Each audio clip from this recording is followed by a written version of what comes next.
Kalau kita sadar waktu itu tidak pernah berhenti, berarti segala sesuatu kan dinamis. Oke. Termasuk kepercayaan kita terhadap agama dan Tuhan. Oh iya, kalau kamu lagi sadar iya, kalau nggak sadar.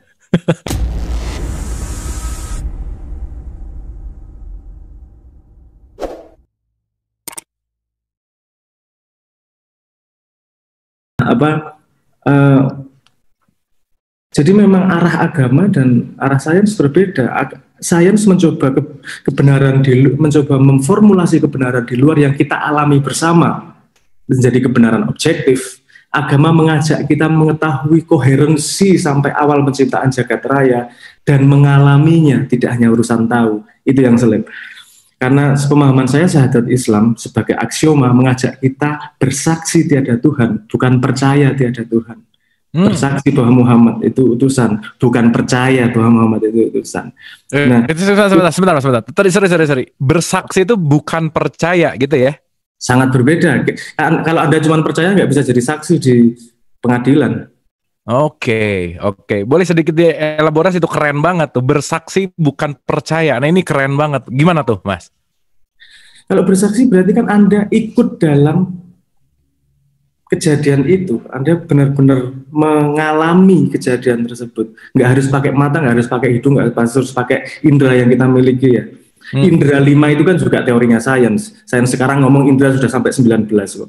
Itu juga berkembang terus itu pengetahuannya.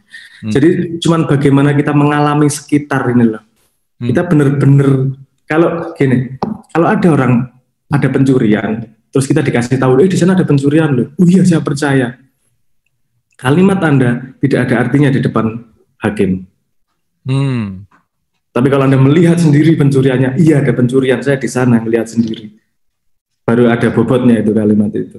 Oke. Nah, agama mengajak itu. Kamu kalau tentang Tuhan, tentang tentang alam semesta, tentang koherensi informasi tentang terakhir, mulai dari percaya boleh karena itu aksioma. Tapi hilangkan kepercayaan itu, rubah kepercayaan itu menjadi kesaksian. Kalau percaya terus sampai selesai, kamu nggak benar-benar mengalami, kamu cuma dengar-dengar aja, nggak ada bedanya sama copy paste. dan copy paste kelima pasti buram juga kertasnya. Oke, copy paste kelima, fotokopi yang kelima udah mulai buram ya. Iya, maksud saya gitu. Jadi agama otentik dalam dirinya sendiri. Oke. Sains untuk bisa memprediksi dunia luar. Perkawinan dua ini mengerikan sebenarnya. Kalau oleh dikawinkan mengerikan. Saya bisa memberi contoh yang paling nyata. Contoh paling nyata Anda lihat, ekspansi terbesar di dunia itu pasti dasarnya agama. Kenapa? Karena agama menguatkan manusianya. Kemudian ditunggangi oleh nafsu kekuasaan, tinggal gitu aja. Kalau ini ditunggangi oleh keinginan untuk bermanfaat di antara manusia, betapa mengerikan fondasi agama ini. Oke. Jadi agama menjadikan fondasi manusia siap menjadi khalifah. Gimana cara menjadi khalifah? Belajar sains, belajar psikologi, belajar sosial sains, dan seterusnya lah untuk metodologi keluarnya. Tapi fondasi agama menjadi sangat penting di situ untuk menjadi pasukan yang kuat. Oke, so berarti agama sekarang banyak ditunggangi oleh kepentingan gitu? Sejak dulu, Mas. Oke, sejak dulu tuh gimana, Mas, kira-kira?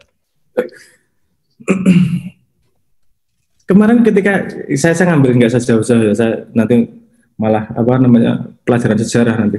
Yang ditulis ini yang diomongin siapa namanya? Kalimatnya dari Buya Syakur kemarin. Iya.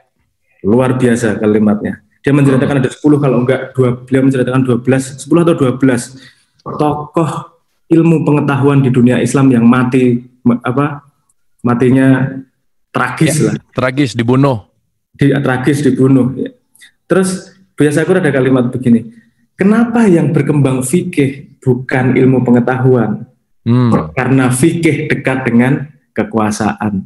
Jadi itu lebih gampang untuk dihidupkan dan diuri-uri, dihidupi oleh kekuasaan tersebut. Saya nggak usah ngomong sejarah ekspansi ya. Kalimat Buya Syakur itu menunjukkan bahwa ternyata ada ketidakseimbangan terhadap pertumbuhan yang di-trigger oleh agama ini. Karena sains yang sekarang itu juga melalui peradaban Islam, jangan lupa. Sains yang sekarang melalui peradaban Islam gitu? Oh iya, pasti. Ya, memang misalnya gini, 0 itu yang pertama kali keluarnya di India memang. Tapi kemudian radix place value. Tapi kemudian berkembang di Timur Tengah.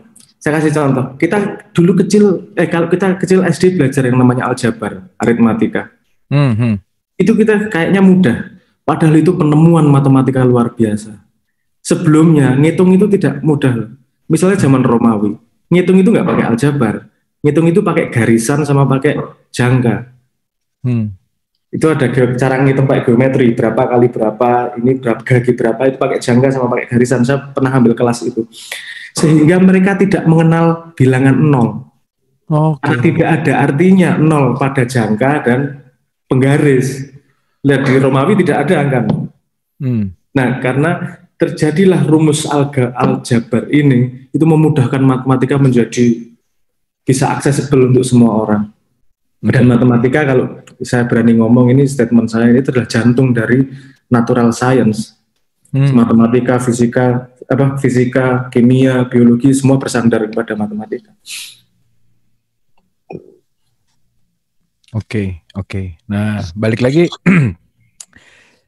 Wah, ini gimana ya? Dalam gini, Mas. Seru banget nih. Oke.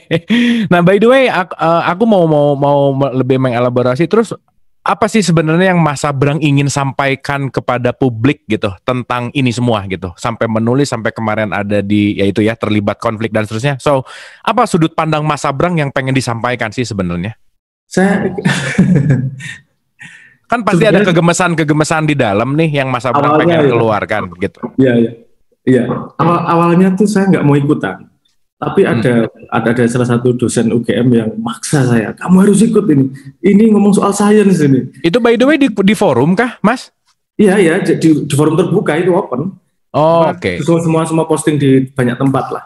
Tapi pada tema yang sama ya, kayak zaman kayak 1933 zaman Arsul Sani ada debat kebudayaan itu. Sekarang debat sains ini. Jadi semua orang lari di mana-mana dan saya dipaksa waktu itu memang. Oke. Dan saya melihat apa sih sebenarnya yang paling yang pengen saya katakan. Saya paling tidak nyaman pada posisi ini. Yang pengen saya katakan sebenarnya ya di antara semua bungkusan tulisan itu. Oke. Gini, kita ini memakai akal tapi diperbudak akal. Gini, maksud saya gini. Akal itu tidak tahan pada sesuatu yang relatif. Dia pengen selalu pada kuda-kuda yang pasti. Dia pengen mencari benar salah. Dia pengen mencari aku kamu. Dia seperti pisau yang membelah di mana-mana. Padahal pada kenyataannya semesta yang tidak kita ketahui jauh lebih besar daripada semesta yang kita ketahui. Jadi kepastian itu adalah sesuatu yang racun sebenarnya. Itu yang pengen saya katakan. Kamu pada semua informasi yang kamu miliki itu pasti ada chance probability untuk berubah setiap saat berdasarkan pertumbuhanmu. Ketika kamu sudah percaya pada sesuatu atau tidak percaya pada sesuatu, kamu tidak punya kesempatan untuk mengetahui sesuatu. Karena pintu mengetahui sesuatu berangkat dari tidak tahu, bukan berangkat dari percaya atau tidak percaya. Dalam hidup manusia ada 3 kotak nih. Bukan hanya kotak percaya atau tidak percaya. Ada kotak yang namanya tidak tahu. Ini kita sering meletakkan informasi dari luar diletakkan pada kotak percaya atau tidak percaya. Ada satu kotak yang jarang dipakai yang namanya kotak tidak tahu. It's okay untuk bilang tidak tahu. It's okay untuk ngomong ini probability-nya cuma segini benernya. Ini probability-nya cuma segini benernya. Ini ada konstelasi yang lebih besar dari ini. Kebenarannya sebenarnya yang gimana sih? Belum tahu saya. Karena ketika kita sudah berani ngomong tidak tahu, itu jalan pertama untuk menjadi tahu. Dan kan kita sering dengar kalimat orang semakin pandai semakin banyak yang tidak tahu. Ini cuma menggunakan kotak ini loh. Wisdom menggunakan kotak bahwa saya tidak langsung loncat percaya atau tidak percaya, saya loncatnya tidak tahu. Itu untuk urusan simbolik realitas dalam kepala ya. Ini mohon maaf agak kompleks. Tapi ini kan diskusi santai. Monggo di tag kalau ada yang terlalu loncat saya. Itu intinya yang saya pengen katakan itu. Dunia ini kalau jangan terlalu saklek toh sama semuanya. Wes toh. Kalau kamu mau saklek, satu, belief sistemmu Tuhan Nabi Muhammad. Lainnya itu adalah turunan konsep.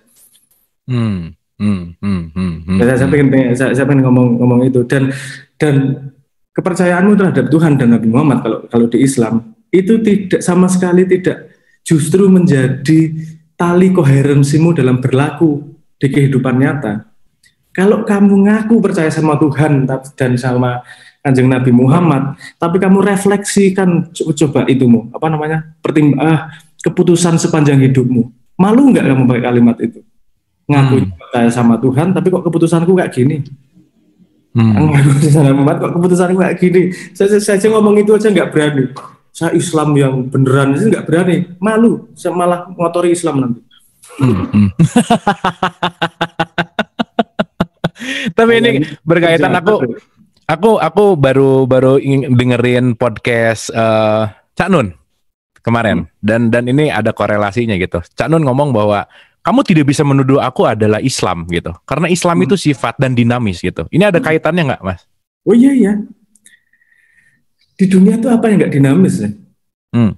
Tadi itu, ini kita tuh pada satu titik aja masih maju mundur nih. Kesadaran terhadap waktu. Kalau kita sadar waktu itu tidak pernah berhenti, berarti segala sesuatu kan dinamis. Oke. Termasuk kepercayaan kita terhadap agama dan Tuhan. Oh iya. Kalau kamu lagi sadar iya. Kalau nggak sadar, kalau lagi dikejar anjing. Percaya Tuhan apa? Kamu ditanyain kamu percaya Tuhan, kamu sadar posisinya lagi seperti itu. Tapi itu benarkah pada perilakumu sampai sedalam belief sistemmu di dalam situ? Saya pernah sering ngomong gini sama teman-teman diskusi saya. Kalau kamu mau ngecek benar bahwa kamu percaya Tuhan atau tidak, meletakkan Tuhan pada posisi primer di hidupmu atau tidak, coba cek di mimpimu. Karena menurut pemahaman saya yang saya ketahui, ketika mimpi, moral kompas kita selesai, pertimbangan kita selesai. Yang ada adalah pathway yang memang sudah dibangun di bawah sadar. Jadi kalau di dalam mimpi masih mau nyolong, ketika tidak mimpi, kamu tidak nyolong itu bukan dari dalam dirimu, tapi karena pertimbangan akal, takut ditangkap polisi, takut digebukin dan seterusnya. Tapi kalau kamu di mimpi memang sudah nggak mau nyolong, berarti memang dalam dirimu sudah nggak mau nyolong. Jadi kalau Jawa ada kalimat gini, ilmu itu kelakonnya kanthi laku. Ilmu itu nggak ada gunanya kalau kamu tidak merefleksikan dalam actionmu. Action yang disadari maupun yang tidak disadari. Padahal yang tidak disadari jauh lebih banyak daripada yang disadari. Makanya harus terus-terusan agar menjadi bawah sadar, memang gitu perilakunya. Kalau kata kalimat, kalau istilahnya Gusmus Malakah, ilmunya sudah menjadi satu dengan dirinya, sudah bukan yang terpisah lagi, bukan yang kamu ketahui, tapi sudah menjadi representasi dari keberadaanmu. Oke. Gitu. Nah, konstelasi